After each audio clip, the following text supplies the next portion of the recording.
Men who have been raped by women. What is your story? I had played a show with a metal band I was in at the time. I had no reason to go home, so I went out to another bar for drinks. Ran into one of our fans. She started buying drinks. Lots of drinks. But for me, and not many for her. Before I know it, I'm drunk. She's pretty sober still, and she tries to kiss me. I make it clear that I'm not interested, and she seems to take it well. So we keep drinking. An hour later, I'm ready to bail. So we walk to the cab rank. I make it clear she's going home in a different cab and I get into one to head home, but she jumps into mine claiming we need to split the cab because she's nearly broke. I figure that's fair. I've been drinking on her dime for a few hours now. I can cover the cab. I make it clear to the cabbie that we are dropping me off. Then she's going on to her house. She tries to kiss me again in the cab and I firmly push her away and tell her I'm not interested. We get to my place. I give her cabbie $50 easily enough to cover my fare plus take her anywhere in the city and tell him to take her wherever she is going. I go inside and get changed when I hear a banging on the door. It's the fan. She's sent the cab away and wants to come inside. I tell her no a few times, but eventually relent so she can use the toilet. I tell her to call a cab when she's finished and pass out on my bed. I start waking up fairly soon thinking I'm on a boat or something. When I finally come to, I find that the motion I was feeling was her riding me bareback. I internally freak out, then fake needing to throw up and lock myself in the toilet. She spends the next half hour banging on the door trying to get me to come out, before I eventually just pass out next to the bowl. When I wake up a few hours later, she is gone with the door left completely open and unlocked. Nothing seemed to be stolen, thankfully. A few days later I decided to go to the police, who promptly laughed me out of the building with all the usual lines of men can't get raped. Just because she was fat doesn't mean you didn't like it and the like. Took me 2 years to get to a point where I could start dating again, and to be honest 12 years on I still have intimacy issues that stem from it. When I did start dating again, a few months into it the person I was seeing said they wanted to introduce me to their friend. Have a guess who the friend was? When I took my partner into the other room to explain what happened, their response was, "Oh, I was trying to figure out why she said you were bad in bed." Even then, years later I'd find her trying to match with me on dating apps. Still doesn't believe she's done anything wrong. Edit. I appreciate all the support from everyone commenting and messaging. Please, if this can be used for anything positive, maybe use it as a reason to have a good talk to your friends and make sure they're doing okay. And please don't ever use our pain to justify any anti-feminist, incel or men's rights rubbish. I was trapped in a brutally abusive, toxic relationship for 2.5 years. This woman was the incarnation of the devil. I've never really thought of it as rape, but more severe abuse. But maybe it technically is. Essentially, this woman would threaten me whenever I would try to cut things off with her. I'd try to be honest and tell her I think we should part ways. And then she would hit me with "I'll call the cops and tell them you beat me, rapes me, or I'll kill myself and tell everyone your abuse made me do it." Terrible excuse for a human being. Anyways, near the end her plan was to trick me into getting her pregnant. I didn't want to have sex with her, but every time I said no, she would threaten me. It was cruel and awful. I told myself that I had to do this, or else it could end badly for me. One of the worst moments was when we were visiting my parents for a weekend. She wanted to have sex around midnight. I told her no. She then told me that if I didn't she would go wake up my parents and tell them I raped her. I shook her loose a few years ago, and I'm in an incredibly beautiful healthy relationship today. Edit. Sex mostly involved things I could force myself to do. At the risk of TMI, it was oral and hand stuff. As a guy who didn't want to have sex with her, I couldn't really get in the mood and stay in the mood, but I played the "I think there might be problems with myself and I need to see doctor about it" card. She would still threaten me and make me try. It was horrible. Edit. 2. I did not expect this to blow up. I've never had a Reddit post get so much attention. It's a really unfortunate, sickening story, but if I can give anyone advice, it's to get out and get away as soon as possible. Make a plan. Get help from others, and don't try to take care of it on your own. Having support from others to escape situations like these makes a massive difference. And don't feel like you're trapped. You can get out. No matter what kind of threats you get. Abusive toxic relationships like these should not be put up with. High school party after my football game. Having a blast. All drunk and gonna crash there. Girl keeps flirting with me and being handsy. I have a GF. Shut her down all night. Go to bed. Giant bed. She tries to hop in with me. I tell her no way. She complains about having nowhere to sleep but the ground. I tell her fine. Sleep on your side, and I turn to face the wall and pass out. I was pissed drunk and had blacked out. Wake up next morning in my friend's athletic shorts and nothing else. Went to bed in jeans and shirt. Absolutely covered in scratches and hickeys. Confused and hungover. My dick still has that bean in a mouth vagina situation going on. Apparently she dipped in the middle of the night after. According to my friends. What had to have been a good time, based on her loud theatrics. They all cheering me on, and passing out high fives, and asking about it. I don't remember. I'm shocked and confused. Next month is no one believing what happened. Dudes cheering me on. Girlfriend hating me. Her friends harassing me. Apparently I'm an asshole that cheats. Not a guy that was raped. Eventually it was forgotten. Days after the rape I vaguely remembered some of the event from when I was blackout. Really ducked me up because I remember wanting her to stop and hating what was happening. She was riding me but her hitting me with the no one will believe you line.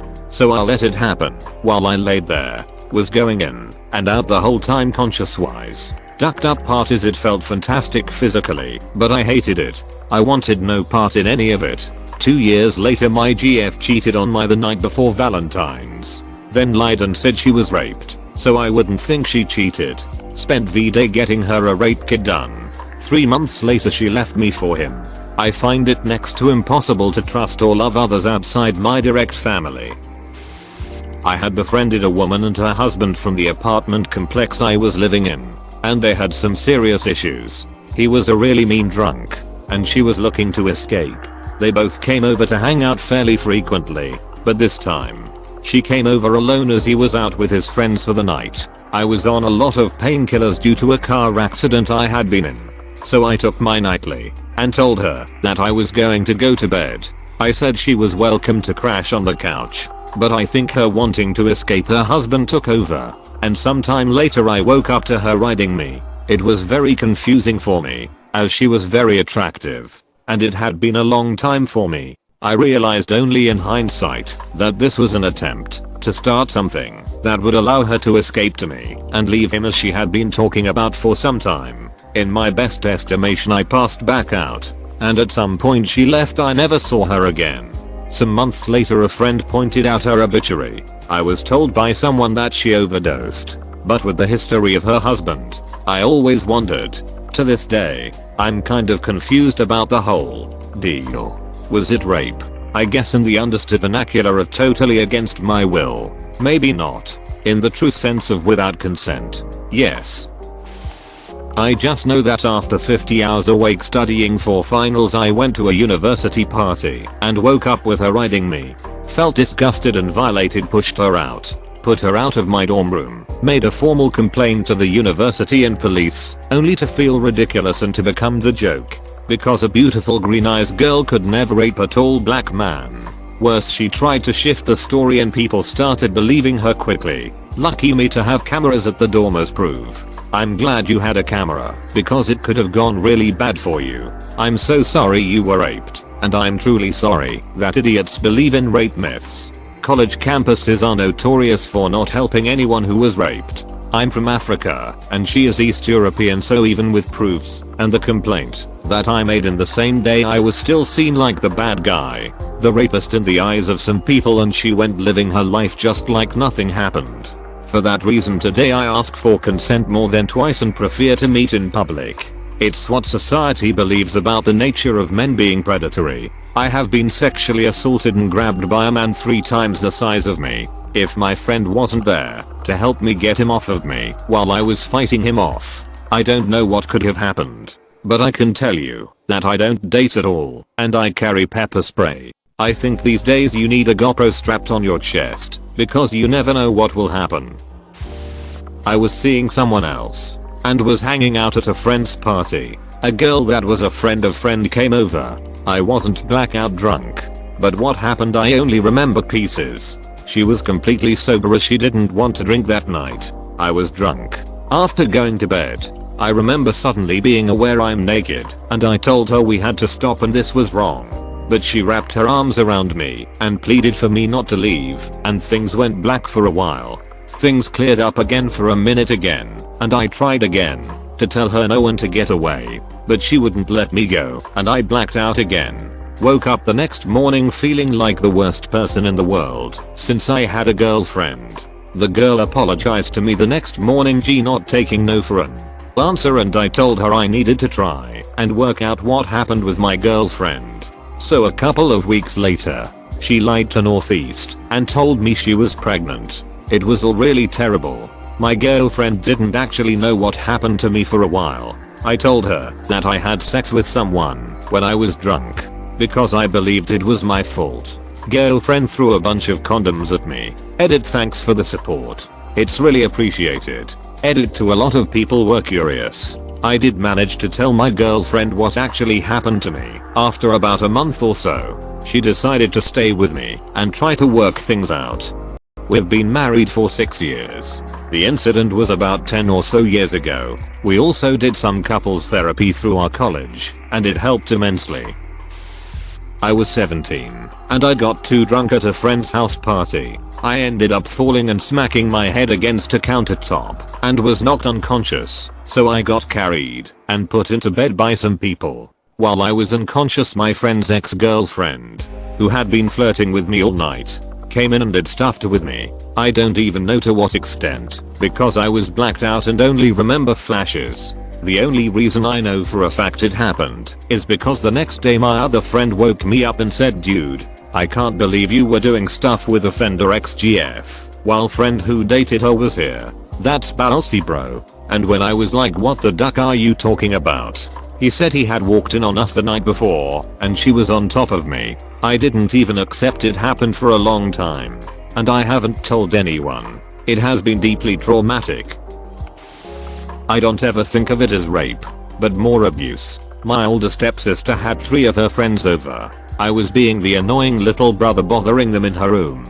They were 15, 16. I was around 12 or 13. It started with tickling, then with holding me down, then stripping me. They wanted to see a guy naked. This was pre-internet, and it was tricky seeing the opposite sex nude. I fought like heck, but there were 4 of them, and eventually got everything off. They did things and eventually I was able to break free. Ran to my room, put clothes on, ran outside to tell my mom and stepdad what they did. They said I shouldn't have been in there in the first place and to stop bothering them. That was it. That was the early 80s kids justice system. Things were never the same between us after that. Too long didn't read. A woman snuck into my tent at night, got me hard, and used me without putting on a condom. I was at a music festival with some friends.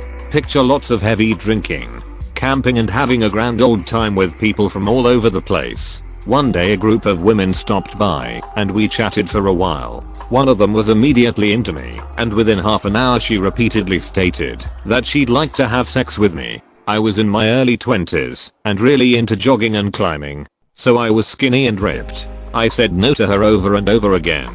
All my friends heard me clearly saying no to her. Eventually they all left and we kept drinking and then went to bed. About 1 hour after crawling into my tent and falling asleep, I woke up to that woman sitting on top of me with my dick inside her. She actually snuck into my tent, got me hard and just used me without even putting on a condom. Not to be sexist, but that woman looked like trailer trash, mixed with every known and unknown STD. I immediately kicked her off and cursed her out of the tent. Patrolling security guards heard the commotion and soon after called the police. At first she tried to act like I wanted to have sex, but my friends all made it very clear that I did not want to have sex with that woman. Eventually and reluctantly, the police took all our statements and the woman was kicked out of the festival. When I said that I wanted to file charges, the police basically laughed at me. They said that, unless I caught something from her, it wouldn't be worth the trouble. Luckily I didn't catch anything. But it's still incredibly ducked up. Imagine if the roles were reversed. I'd still be in prison. Was on the TV room at my then GF's house. Her sex drive was higher than mine but mostly manageable. And I'm talking about 2 horny teenagers. We were making out, but I didn't want to have sex cause her 2 brothers younger and older than her were there, and the youngest backpack was in the room with us, so I figured he would come back for it for homework, or whatever, and didn't want the older brother to kick my ass. She would not take no for an answer, and pinned me down. The aforementioned backpack working as a pillow for my head. Now, I was stronger than her, and I'd admit I'll let it go that far. But I was still saying no, and when I forcefully sat up, I did not expect her to push me down as hard as she did. My head sort of whiplashed from front to back, and I felt it hit something hard in the backpack. Probably a pencil case. Maybe I didn't even hit the backpack. Who knows? Could have been the corner of the couch, or whatever. I didn't black out, but things did get blurry for a moment. Enough for her to undo my pants and start riding me, as she was wearing a skirt. I put 2 and 2 together 3 or 4 years later, and it clicked that it could be considered rape. But I guess not realizing at the time that boys could get raped by girls probably helped not make it a big deal, and I can say with confidence that it didn't affect me. It's just one more thing that happened. Nothing like some of the horror stories on this thread. Sorry you all went through such shitty situations. Thanks for watching. Consider subscribing for more videos.